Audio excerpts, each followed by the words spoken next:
Selective Service is a key component of our national security strategy. We're a small, mission-focused federal agency that operates independently from the Department of Defense. Our responsibility is raising registration awareness for men 18 to 25 so they can unlock important federal benefits. Learn more about Selective Service at sss.gov.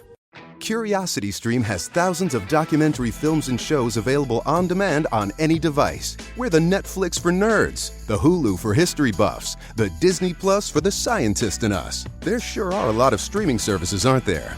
CuriosityStream is the one you definitely need if you're the type to nature dock and chill, if you're an armchair astronaut, if you prefer physics to psychics, or perhaps you know a precocious paleontologist. Go to curiositystream.com to learn more and sign up today. That's how you know Jamie Eisenberg is walking into the club. This is his song? This is his song. I've heard it in Boca. You know, he's one of the most famous residents in Boca Raton. Oh, Jamie runs Boca? You hear a car pull up to you on Glades Road, and this is blaring. Crank that up for a sec, Solana. I don't even need to look next to me. I know it's Jamie. Shirt off? Shirt off. Yeah, I can see it. 40 in his hand. Low enough, though, that the cop can't see it. Get him, Jamie. We're going to go out to the Toyota of Hollywood hotline. This is the triumphant return for Jamie Eisenberg, our fantasy football guru from CBSSports.com.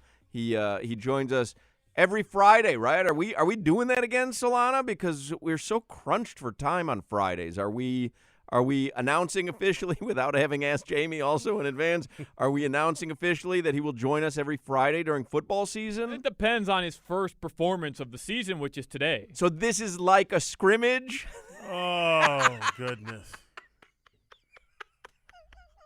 I can't help it. It's a personality flaw. So you're saying he's a bubble guy and he's playing for a roster spot? Look, last year you forgot on couple weeks to text Jamie. You just forgot. Right. And so would I do that if he was really a number one, team player? Right. There are Fridays last year where Jamie's supposed to come on. We just never called for it. I would be begging y'all to call him. You wouldn't call. I don't think that's the way it transpired, though. I have a short memory. Jamie Eisenberg, CBSSports.com. Do you feel like you're a bubble player? I mean, I do now. I didn't, earlier today when you texted me. But I guess better start with my performance. I just want to say that I've caught several shows since we last talked, and it's nice to know that Channing is sticking up for the city of Miami in defense of Tua Tagovailoa for Colin Cowherd. Well, you wait. Luka. I'm not done. All right, go ahead. Luka Doncic, by the way, is how you say his name. I think Solana had to have help going to the bathroom. Is that correct? That is true. That is true year? For several weeks. Yeah. And you're still old, right? I am still old. In fact, older. Okay. You should see him, baby. Double check. Older. All the things I caught up on. All right. So make sure we're all up to date. All right. So whatever you missed on the show, you are now caught up. Well, I'm going to play you the Crowder thing from Colin Cowherd's show here because that's going to. Is it better than Venus Williams though? Is it better than Venus Williams? It is. It is one of the amazing that Crowder can rep Miami so hard in the beginning of the week and hate on Miami so hard later in the week. You're playing yourself right out of a Friday spot with the wind on your cell phone. I'll tell you that right now, Jamie. You are playing yourself. Get Dave Richards on the line, Solana. I see. The flip side of this is I don't know if I want to talk to a second-rate radio show. So that's part of it. Well, but you do Zaslow on Thursdays, though, don't you? Probably. That's a shot right there. So, Jamie, who's some sleepers this year? All right, so where are you? You on the beach? I'm at wonderful Pat's Reef Park. Are you? My sons are having a baseball lesson. Yeah, very exciting. Oh. Spent many an afternoon at Pat's Reef Park when DJ was growing There's up. your picture here, but I'm not sure what it's for. I don't know if it's to stay away or it's to stay away. Trust me, stay away. Tell your kids to choke up on the bat, Jamie. There you go. Solana's got some advice for Little League. No, he'll never hit the ball hard choking up. All right. Well, what advice is that? Not why we brought Jamie on. All right, we're going to get to the fun stuff here, but we do have some fantasy questions. Which Miami Dolphin is going to have the best fantasy football season? I think Kenny Stills is in line for a great year. No, I like, thankfully the second preseason game, made everybody a little bit more comfortable with Myles Gaskin because I'm very excited about him. We always like to play the extrapolation game of what would he do over 16 games? Well, if you take Myles Gaskin's numbers over 16 games last year, he would have had 800 rushing yards and 600 receiving yards. Only one running back in the NFL did that last year. That was Alvin Kamara. So if you get in that conversation, that's obviously pretty exciting. And Jalen Waddle. I think you see, the injuries that Will Fuller always deals with, and Devontae Parker has been banged up. With those two guys not there, it's really, giving Waddle the time to reestablish his rapport with Tua. And I think you see the explosiveness and what he's capable of doing with the highlights in training camp and, what he showed you a little bit against the Falcons. So those are my two favorite guys by far. Man, Jamie, I swore you would say Gesicki. That's my guy. It's Kelsey, Kittle, Waller, Gesicki on my list. And Kobe Fleener. Don't forget Kobe Fleener. I know. He might be my new Fleener. I think Gesicki's my new Fleener. Am I crazy? Well, there is actually I do have a Fleener-related story for you. But Gesicki, I think, is kind of tied to Fuller and Parker because what we saw from Gesicki last year was when Preston Williams went down, Gesicki was back in terms of being a featured part of the offense. I don't know if he will be a featured part of the offense if everybody's healthy to the same level. But he's definitely somebody that started around tight end 15 for me and now is up to tight end 10. So he's definitely in the starting conversation. The Fleener story is I thought Adam Troutman, the Saints tight end, was going to be somebody of significance, and he still might. And the thing that kept coming back to me was he's going to be Fleener. He's going to be Fleener. Don't fall for it again. He's going to be Fleener. And then we saw the first preseason game. Running fantasy narrative on this show. Kobe Fleener and Pusha T. I would put that duo against any fantasy football program in the nation. Jamie Eisenberg, you can see him on CBSSports.com. You can follow him on Twitter, Jamey Eisenberg. Give us, everyone wants to know this heading into a season, give us a fantasy sleeper, someone that is everyone knows who's going to perform well, or at least do you think. So give us a sleeper, but then also give us a bust. Hey, this is a trap guy. Everyone's looking at this guy. He's not going to give you what you think. Yeah, there's so many late round receivers that I like. I'll give you one that's just tied to a great quarterback. That's Mecole Hardman. He's entering his third season. This should be the time that he breaks out. No Sammy Watkins. Basically, if you just do numbers for numbers, Sammy Watkins averaged basically 6 targets a game with the Chiefs. Hardman's had 6 games in his career with at least 6 targets. In those 6 games, he's averaged over 14 PPR points per game. So he has a chance to really break through this year. And then he's also kind of that handcuff wide receiver because if Tyreek Hill misses any time and Hill's been a little bit banged up, then I think Mecole Hardman could be a top 20 caliber wide receiver. He's got that much potential because he's tied to Patrick Mahomes. I'll stick with the same position and just a guy that I've been avoiding, not necessarily because he's a trap player, but I think he's just in a little bit of a trap situation, and that's Mike Evans. The Bucs brought back everybody, as we're well aware, and it's going to be hard for Evans to, I think, return value on where he's being drafted if everybody's healthy because Godwin and Antonio Brown and Gronk and O.J. Howard now and Giovanni Bernard, there's just so many guys for Tom Brady, which makes Brady an amazing fantasy quarterback. But I think Evans is going to be a little bit disappointing if he doesn't find the end zone 13-plus times. And I think that's going to be hard for him to do it again.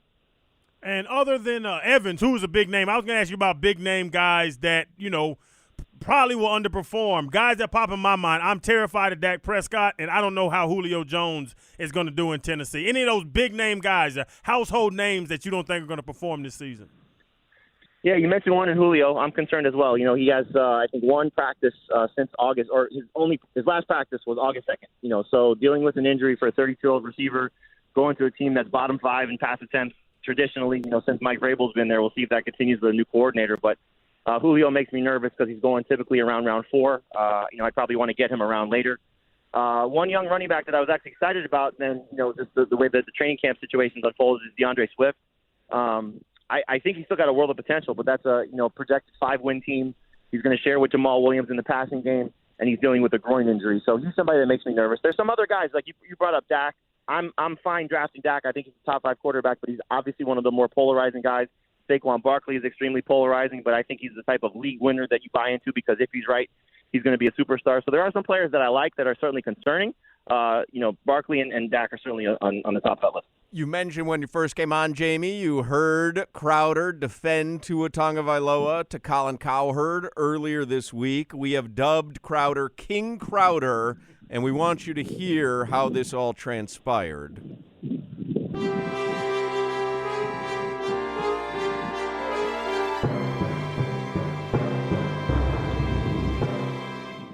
Okay, so I have been critical of Tua. I have said I feel like he's a quarterback where the play has to be kind of perfect for him, and then he can be accurate. I mean, he's got some leadership skill. He's accurate, but he's not a guy that's going to make plays off script. Thank God he's got an improved offensive line.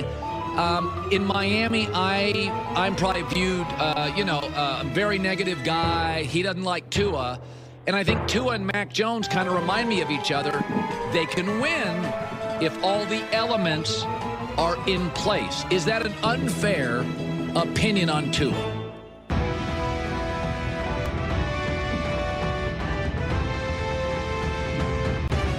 Make way for the king. All rise for King Crowder. Second of his name, House Crowder, the slayer of the cow turds, king of the dolphins, Twitter, the defender of the realm of Tonga Vailoa. King Crowder. I think it's very unfair, Colin. And yeah, I'll tell you, they don't like you much down here. It's not a question anymore. They do not like you. But with Tua, man, it's funny when you come from Alabama and you have all the success around all those 5-star first-round picks. The assumption is, okay, there was a part of the system. He was a system guy. But y'all must have forgot, like Roy Jones' song said, Tua was the most efficient college football quarterback of all time. His accuracy is off the chain, and he's showing it this year. Tua is making some amazing throws, reading, moving in the pocket, making some off-timing throws, creating some things. So I'm actually on the other side of that. I am a Tua guy. I love Tua Tagovailoa. That, of course, King Crowder. Jamie, which brings us to this week's questions. For people that are new to the show, Jamie answers questions not just about two fantasy football players. Hey, who should I start? Jalen Waddle or Jamar Chase? I don't know. We ask him questions that are a little more relevant to our show. So, Jamie, I ask you, Channing Crowder or Colin Cowherd? Oh, come on. That's not even close. I mean, I love Channing, so obviously Channing. King Crowder or King Crab? King Crab, is that what you said? Yes. I guess based on living in a kosher house, I'm going to go with King Crowder. Can't have shellfish, huh? King Crowder or De'Aaron King? I mean, I'm a Gator, so I'm going to rock with my Gator. So there you go, King Crowder. Oh, that's a Burger King or Dairy Queen? Oh, taking Crowder out of the equation here. Yeah, I'm moving on. Dairy Queen, there's more options. Okay. These are questions that we have discussed on the show over the past few weeks, and we just want your opinion. Would you rather live as a Dolphin or a Bengal? Oh, gosh. A Dolphin. Dolphin seems to have more fun. I think we said Bengal, didn't we? No, we did Dolphin or Falcon. We haven't done this question. Oh, we did Dolphin or Falcon. Yeah. All right, very good. Waffles or pancakes? Let's go waffles. Yeah, no, that's correct. He is Pancakes correct are on that. fluffy and beautifully soft. Waffles, they have little crevices for the butter and the syrup to lay in. Perfect. Skyline chili is amazing, or Skyline chili is an abomination? It's two extremes. I will go with amazing. Amazing. Yes, you've had it, right? I have. I would probably say in between, but if I have to choose, I would prefer it as opposed to avoiding it. Because Solana's going to Cincinnati this weekend for the Dolphins broadcast, and he's never had Skyline chili, and I told him to go there. Does he get on the plane first because he's got the knee issue? Like when they say kids and anybody needs help, does he walk up first? This is the first day that I've seen him wear jeans, Solana. So you're back. Are you back to 100%? Not 100%, around 69%. Oh, nice. Jamie Eisenberg is with us. Would like you very much. When in Chicago, you must visit the Bean, or the Bean is not necessary. I'm going to say you should visit it if it's there for the first time. All right, yeah, that's what Solana did. Solana went to visit the Bean a couple weeks ago. It does nothing. No, most art does nothing. But it sits there. Yeah, but I mean, so do you. Vibrate, do something. I am thrilled Udonis Haslem is back for a 19th season, or it's enough already, UD? I mean, you got to be glad that Mr. 305 is back, of course. Yeah, no, I agree with that wholeheartedly. This is the one that had the most, other than today's De'Ara King debate, this is the one that had the most entrenched opinions on one side or the other. I love ordering fajitas, or I never order fajitas. I never order fajitas, but my wife does all the time. And, of course, I always, no matter where I sit, the smoke follows me wherever I go. So she enjoys it, and then I stink from it everywhere we go for the next few hours. Now, why do you not order fajitas? Because I know she's going to order fajitas, and I usually eat the leftovers. All right. Because we kind of came to the conclusion that it's just essentially you're paying extra to make the dish yourself. Yeah, this is a good question for you. Next time you have Pete Prisco on, ask him how much he loves melting pot. Speaking of making your own food. He hates that. I was just going to say, there's no chance on the planet that Pete Prisco likes melting pot.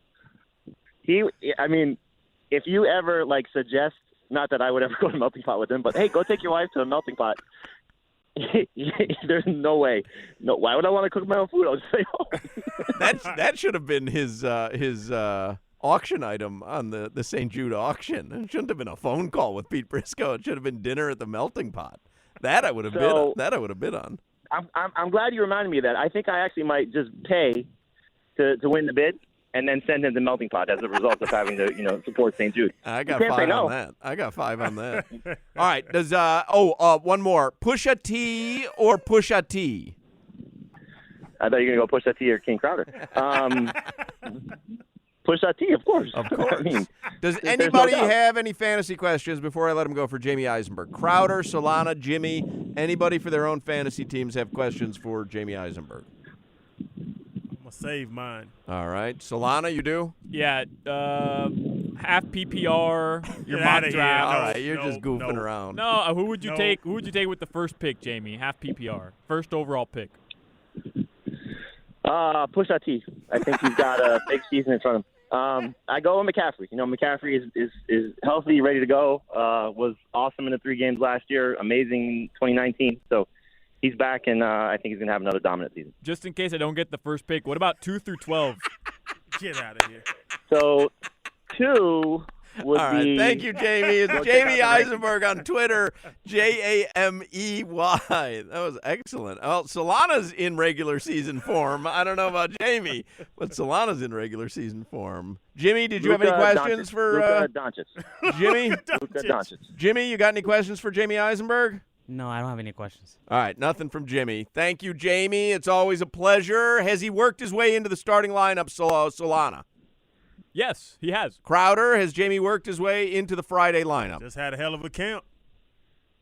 Jamie, how do you assess your own performance? Call my agent, and his name is Prisco, Pete. All right, we'll do so. Jamie Eisenberg, he's going to join us every Friday on this very program, answer all your fantasy questions. Thank you, Jamie. You got it, guys. Take care. Innovation, resilience, agility. It's how Michigan businesses continue to work together to make a difference now and shape the future. Join us and make your mark where it matters. Visit michiganbusiness.org/radio.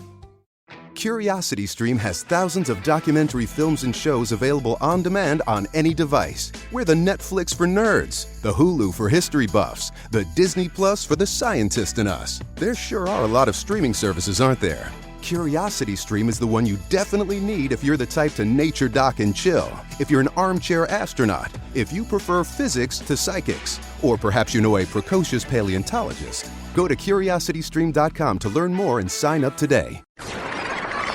Coming September 1st, Rewind 9/11. Today, we've had a national tragedy. An incredible plane crash into the World Trade Center. A look back at the tragedy of that day. Another explosion has taken place at the Pentagon. It became very apparent that what was happening was terrorism. Fox News presents Rewind 9/11. People who knock these buildings down will hear all of us soon. Listen on Odyssey,